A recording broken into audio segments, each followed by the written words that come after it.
Blackboard series got their name from a great writer named Robert Pincus Witten, who wrote this fantastic article for a show that Twombly had in 1968 when he painted Untitled New York City. And in the essay, he talks about how in these paintings, it's as if Cy Twombly's line has been drowned in a schoolmaster's blackboard. And it was from that really this moniker of the Blackboard series came to light. So we now colloquially refer to these paintings as the Blackboard paintings, and they've become, without a doubt, the most celebrated paintings of Cy Twombly's entire career. So at this point in Twombly's life, 1968, he's living and working in New York City in downtown Manhattan. He has studios on the Bowery and on Canal Street, and he's really taking the vibe of downtown New York in the late 60s and incorporating them into his works.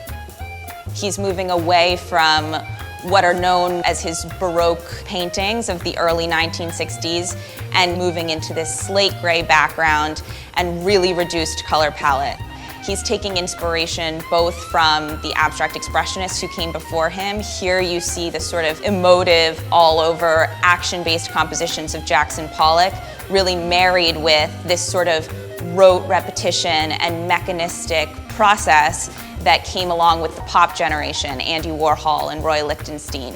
And all of that kind of submerged within this utterly urban, cool kind of palette that was brought about by the really forefathers of the minimalist generation, Donald Judd and Dan Flavin. So really within the confines of this one canvas, you see a sort of snapshot of art history at mid-century in the 20th century.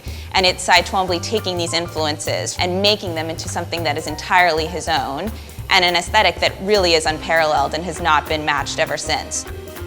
It's the only Blackboard painting of the entire corpus that has these blue loops and is unique amongst a series that is already so self-contained and already so prized and so rare.